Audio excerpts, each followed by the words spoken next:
High konnichiwa मिनासान के छ हजुरहरुको हाल खबर। आशा गर्छु सबैजना एकदमै ठीक हुनुहुन्छ होला। म फेरि पनि मैले भिडियो बनाएको छु। भिडियो पनि हेर्नु होला हैन, त्यस्तै गरी चाहिँ तयारी पनि गर्नु होला, पढ्नु पनि होला। हरेक कुराहरु चाहिँ तयारी भएर बस्नु भयो भने यहाँ आएर सजिलो हुन्छ भन्ने कुराहरु तपाईहरुलाई पनि थाहा नै छ। जापानमा खाइगोको कामको लागि आउने हो भने भाषाको त आवश्यकता परि नै हाल्छ।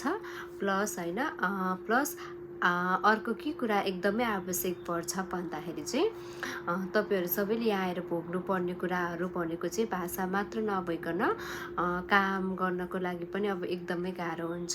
त्यही भएर चाहिँ आजको मेरो मेन उद्देश्य भिडियो बनाउनुको मेरो उद्देश्य भनेको चाहिँ जस्तो कि तपाईहरुले चाहिँ नेपालमा हुँदा नै अहिले त धेरै नै खुलेको छ नेपालमा पनि। कति कन्सल्टेन्सीहरुले चाहिँ 1 महिना 15 दिन अथवा 1 हप्ता चाहिँ खाइगो नर्सिङ केयरको ट्रेनिङहरु दिने गरेको छ।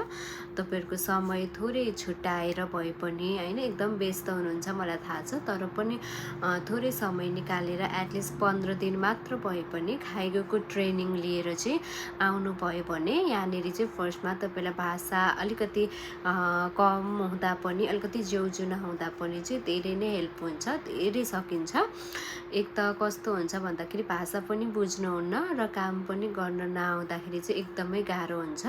त्यो सबैजनाले चाहिँ त्यो प्रब्लम एकदमै फेस गरेको हुन्छ।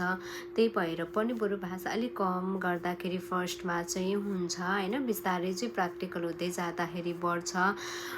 यदि यही कामको लागि चाहिँ नेपालबाट आउने सोच गर्नु भएको छ, इन्टरभ्यु दिइसक्नु भयो, तयारी गरिराख्नु भएको छ भने 1 महिना है, धेरै हैन, 1 महिना चाहिँ तपाईले गएर चाहिँ खाइगोको ट्रेनिङ हस्पिटलतिर हुन्छ कि वृद्धाश्रमतिर हुन्छ कि नेपालबाट चाहिँ धेरै सङ्घ संस्थाहरूले अनि त्यस्तै गरी चाहिँ अब कन्सल्टेन्सीहरुको थ्रु अनुसार चाहिँ यो ट्रेनिङहरु लिन पाइन्छ। त्यो ट्रेनिङ लिएर आउनु भयो भने चाहिँ तपाईहरुलाई छिटो थोरै समयमा नै 2-3 महिना पछि नै तपाईले जानग्यो भनेको चाहिँ ओभर टाइमहरु पनि पाउनुहुन्छ, नाइट शिफ्टहरु पनि पाउनुहुन्छ।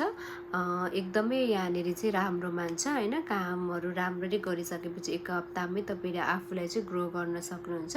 त्यसको लागि भनेको चाहिँ अहिले फुर्सदमा बसिराख्नु भएको छ भने प्लिज प्लिज प्लिज हैन, ट्रेनिङ है 15 दिन 20 दिन अथवा 1 महिना चाहिँ ट्रेनिङ लिएर आउनु होला। त्यो अति नै आवश्यक छ। यो कुरा कसैले नभने पनि म तपाईहरुलाई भन्दै छु, यो तपाईले पछि भोग्ने नै कुरा हो।